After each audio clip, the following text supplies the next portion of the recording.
Today we're going to go over our first mods for the Freego X2 Pro.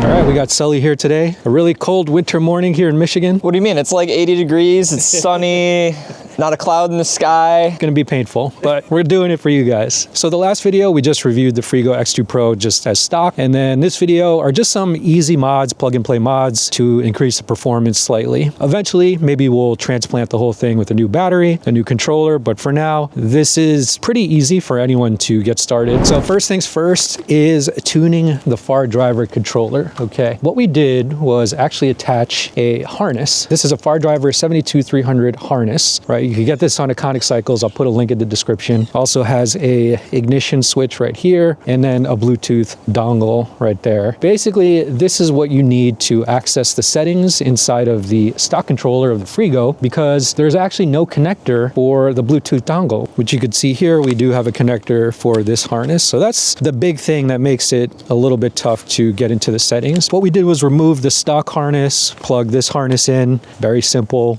Turn the switch on, and then you download the far driver app, and then you can actually see all the settings. So when you go to the first screen of the parameters, you see the max line current and the boost line current. So I tried to change it to 90 amps, but it wouldn't let me because I think Freego locked the controller to 80 amps. Whatever, they locked it at 80, not a big deal. Full disclosure, I'm not like an expert at programming far driver controllers. This is all based off what I did before for like the ebike 2 and the Tutio. So you may have different settings. This is just sort of base parameters. Rated power, I changed to 3000 watts. Throttle deck step 150, throttle low 1.3, throttle high 3.95.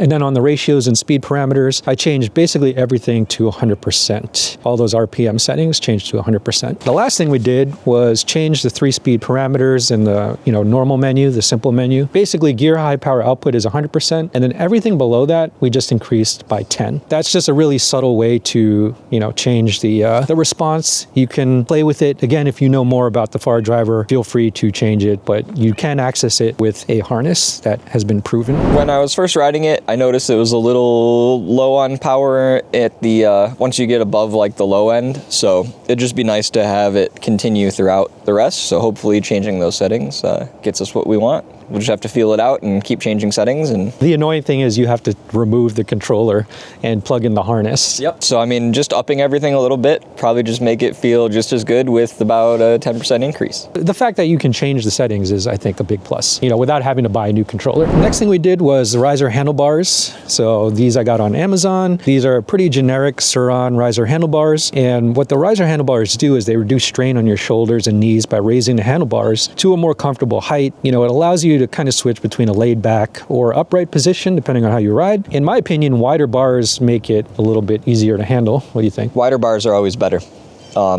Handling wise, for wheelies, for just about anything except for getting through traffic in New York. You know me, I like my bars to be further in. This is probably more of an extreme angle for you. Yeah, I definitely would want it more linear with the forks. The next thing we did was add a direct stem mount, very similar to the Sur-Ron. So this makes it stronger and more secure than a stock mount since it's mounted directly on the fork and not actually on the stem itself. Yeah, and the only other thing that we could add to make it even more rigid is a stem lock, an actual stem lock that goes from the top to the bottom there. Again, I'll put a link in the description. You can get these on Amazon. You'll also need these spacers over here for the stem so that the cap can push down. One of the main things that we wanted on this bike was a full twist throttle. So this is pretty much a basic Ego connector e-bike full twist throttle that you can get on Amazon. And I also added some grips. These are just generic pillow style grips over here. Yeah, the full twist throttle definitely gives you a lot more control over what you're doing with the throttle because the whole grip moves with it. It's an easy enough and cheap enough mod that you can kind of go back and forth if you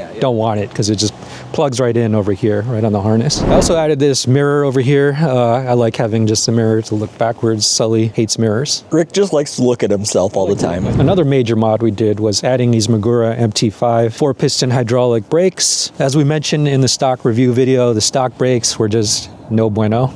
No good. They were 4-piston, but I think either the pads or the fluid, just something about them just didn't feel like they were locking the bike up. I just don't think that they were the correct piston ratio. I think the Master was too small of a piston for the caliper. And these are like the best and cheapest bolt-on options. I mean, you can go with way nicer mountain bike brakes, but you're just spending a whole lot more for not much more braking power. And we also got these metal sinter pads. The sintered pads are a mostly metal pad, so they're not going to bite as hard when you first hit the lever, but they're going to bite very well once you fully pull it in. And they have the most resistance to heat. They're the best in all like weather conditions other than rain. Rain is not their strong suit. So again, links in the description, and you'll also need these 230 millimeter IS adapters for the front and rear. These are important because the stock Freego caliper adapters, those are made specifically for their brakes, so they're a little bit wider, so they won't fit if you get the Maguras, and they pretty much just bolt on easily with maybe just a few spacers. The next mod I did was I got a smaller shock. This is a 220 millimeter D&M shock. This is just for me. I like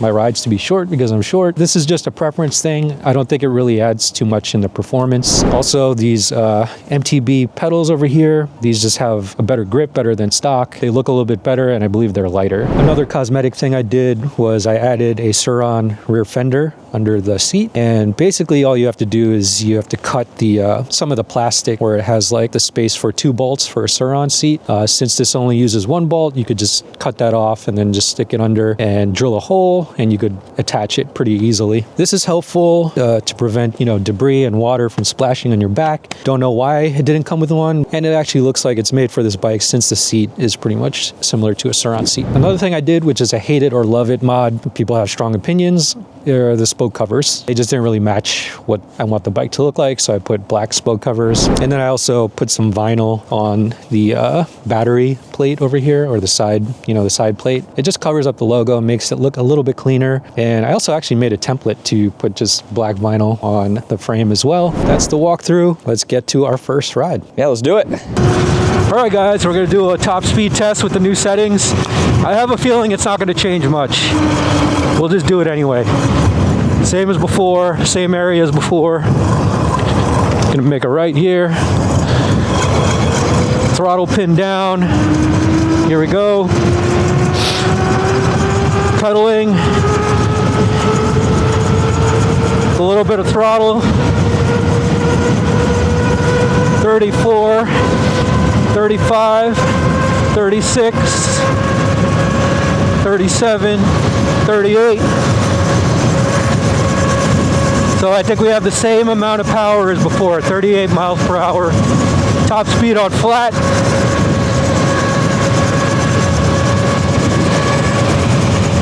And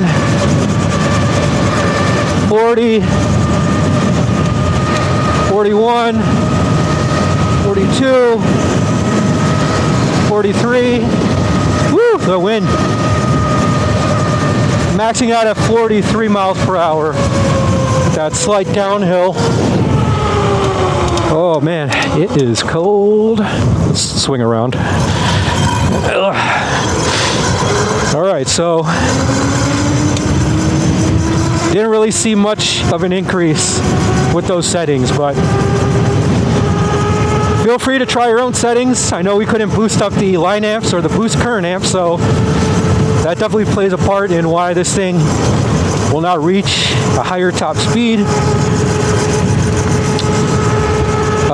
But who knows? Leave it in the comments below if you know the settings. All right, we're here. We got the Freego X2 Pro. We've done some modifications from the last time I've ridden it and from the last time you've seen it. So yeah, we'll do a little comparison, a little before and after the upgrades. Just sitting on it. You know, the Magura brakes are going to give me a lot more modulation in the brake.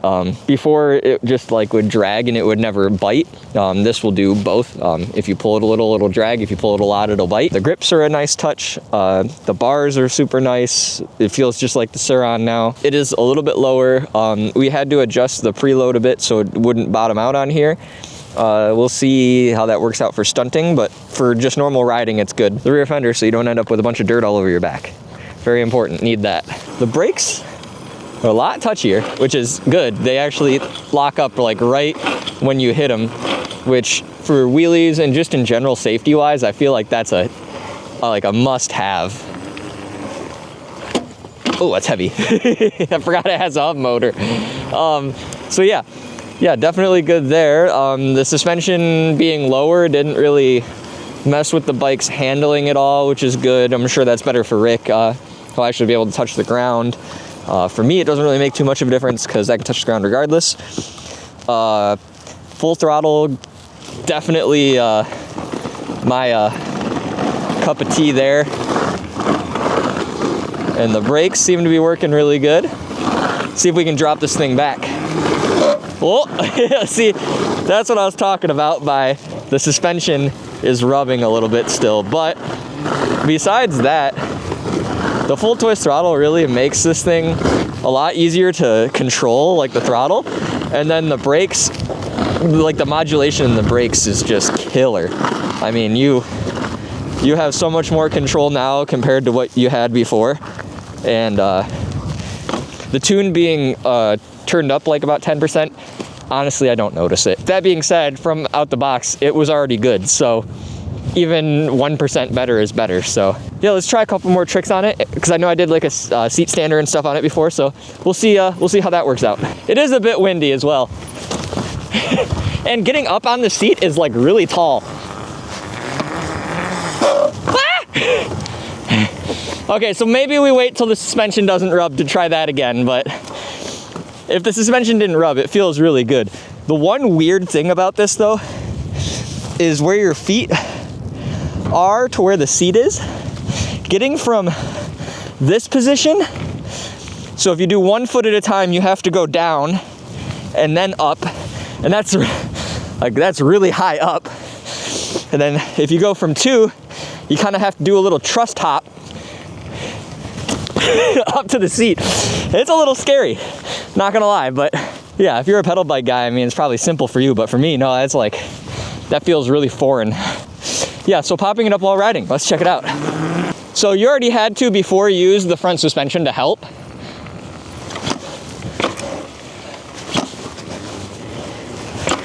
It's very doable. I think with a wider rear tire, it'd make it easier to balance. Maybe I just try it with 1 foot down here. Use the front brake. Okay, that was a lot better. I mistimed the front brake a little bit there. Let's try that one more time. Yeah, I mean, you can pop it up while moving. Not very fast, but while moving nonetheless. Try that one more time. Prove it wasn't a fluke.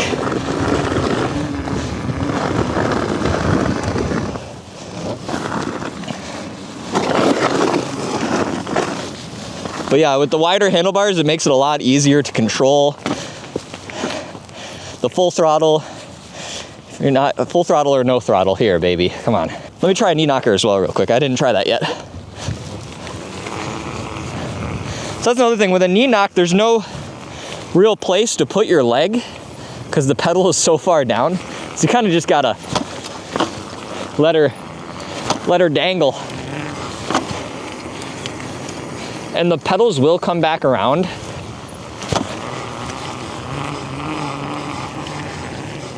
So you can catch them when they come back around, which is useful, but it's really, really hard. Yeah, if you had this for, you know, a month, I mean, and you rode it every day, you would learn how to do like a pretty simple circle wheelie, something like this. No problem. And the bike is very rigid and strong, so if you dump it a few times, it shouldn't break on you. Like nothing crazy will break on you. Pretty nice. Can't wait to get her dialed and actually get a good stunt session on her. All right, here's my first ride with the Freego X2 Pro. Now, the reason I put the smaller shock is because, yeah, it fits me a little bit better. Probably not necessary to change the shock out, but I like it. I like being a little bit closer to the ground. Lower center of gravity is always nice. And yeah, already I can feel with the tune, it's a little bit more responsive. The throttle feels better, way easier to modulate, especially with these thick gloves in the winter, right? Having a full twist throttle, so much better. A little off-road here. Just easier to maneuver, right? And to handle. it feels like a lightweight Sur-Ron. I mean, it still feels like a pedal Sur-Ron, but just a little bit more dialed in. I love the brakes. Brakes are super strong. I mean, better than before, right? Wheels lock up way better. I think that's probably the first upgrade you want to do. You want to switch it out to better brakes, to be honest. Way easier to control, way more confident when riding. The transition from the grass, you know, the ice, the snow, the grass, into the pavement, really nice. And that pedal assist, no throttle, just pedaling, feels so good. That's why I'm really hesitant to change out this controller, because I love how this pedal assist feels. If I just want to ride it like a regular bike, no problem. The pedals, the upgraded pedals, like I'm locked in even though I'm wearing boots. Like I'm not slipping off the pedals like the stock pedals. That's a nice touch. And I love how the handlebars are wider, just easier to control, and they're angled towards me. So it just feels way, way better than when we first got it. All right, let me try my little foot down wheelies here. And yeah, whoa. The seat is still slippery, so I'm slipping off, but no problem. Just got to get used to staying balanced on this thing. But if you're already a stunt rider, it'd be no problem for you. Let's try one foot on the pedal.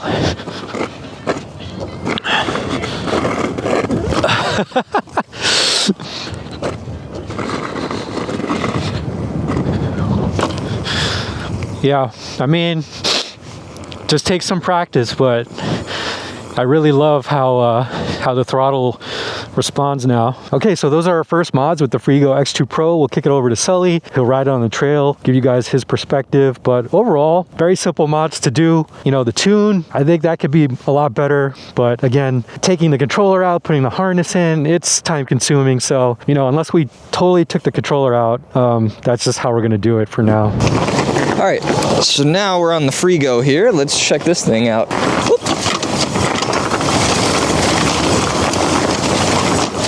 Oh. Yeah, so something bottoms out. We'll have to figure out what that is.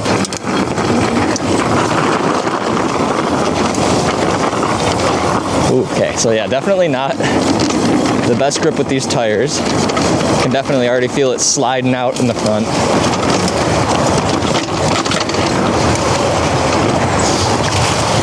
Let's go off the beaten path a little bit. Maybe we'll meet less.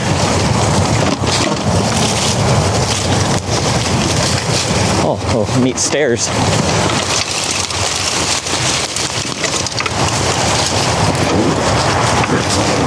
Oh, that was so steep.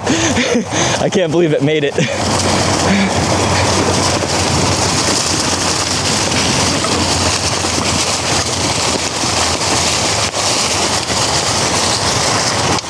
I think that's my cue for a U-turn there.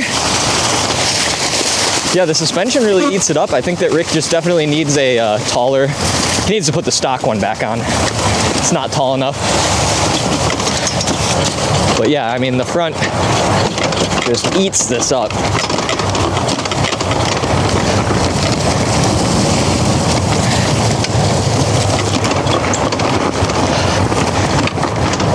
Ooh, don't fall in the river.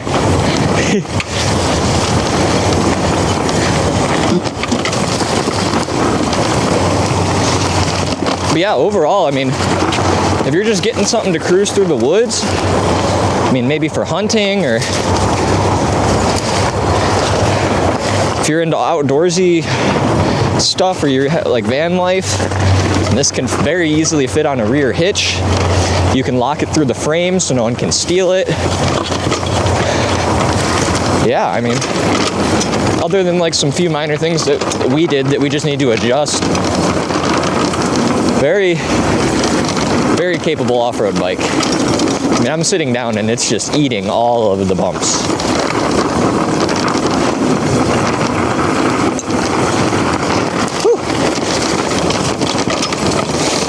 Except for that one, apparently. And so those are our first mods with the Freego X2 Pro. Most of it is plug and play. Put all the links in the description. And yeah, if you guys have any more suggestions, if you want us to do more to this bike, let us know in the comments. Unfortunately, we couldn't get that top speed higher. That might be a tuning thing. We'll reach out to Ryan Goodyear and Iconic Cycles, see if they could give us some advice. Otherwise, I think all the mods from here on in might just be cosmetic until we decide to totally transplant the battery and the controller. But like I said, I love that pedal assist. I don't know if I want to lose that yet. Thank you guys for watching, and we'll see you in the next video.